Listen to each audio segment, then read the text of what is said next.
Hello everyone and welcome back to Biotic World. I am Sheetal and in today's video we will explore a fascinating topic in plant science, the different type of culture used in plant tissue culture technique. Plant tissue culture has revolutionized the way we propagate, conserve and improve plants. And understanding its various techniques is essential for anyone in botany, horticulture or biotechnology. Let's dive in. Plant tissue culture involves growing plant cells, tissues, or organs in a controlled environment, typically on a nutrient-rich medium. This method allows us to propagate plants quickly and conserve endangered species and even produce disease-free plants. There are several types of cultures used, each designed for specific purposes. Let's look at them one by one.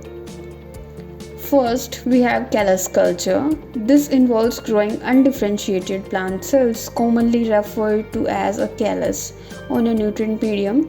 Callus forms when plant tissues are exposed to high concentrations of auxin and cytokines.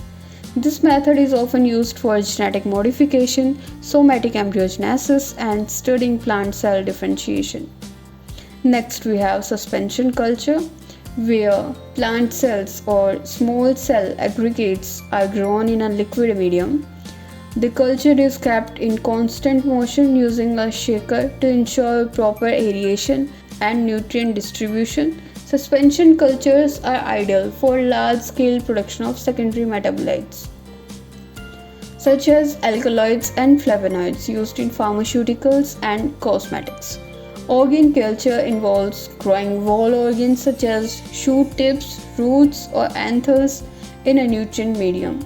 This type of culture is used for organogenesis, which is the formation of new shoots or roots, and for studying organ development in controlled conditions.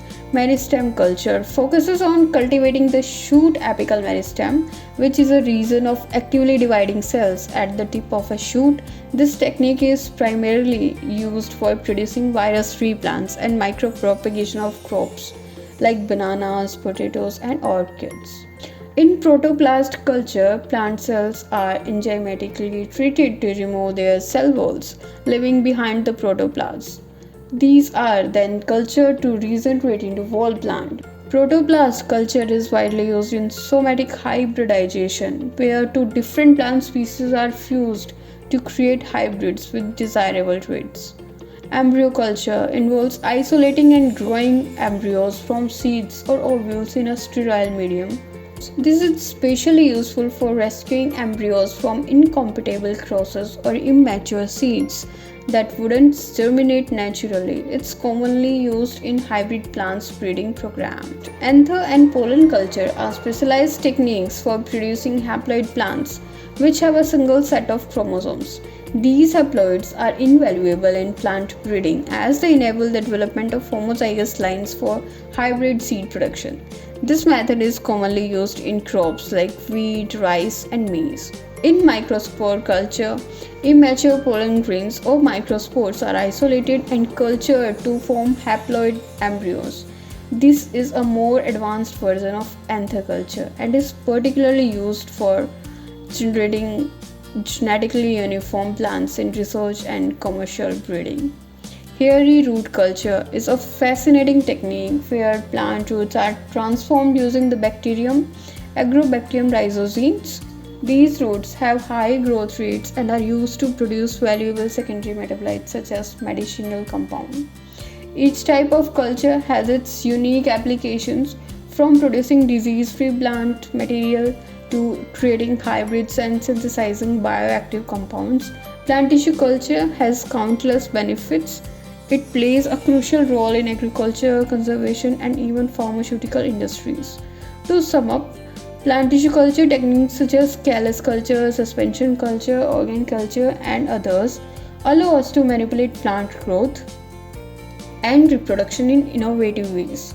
Whether you are looking to conserve a rare species, propagate crops efficiently, or explore genetic engineering, plant tissue culture provides endless possibilities. Thank you for joining me in this exploration of plant tissue culture techniques. If you found this video informative, don't forget to give it a thumbs up, share it with your friends and subscribe to Biotic World for more educational content. Let me know in the comment which technique you like to me discuss in detail next. Until then, keep exploring the wonders of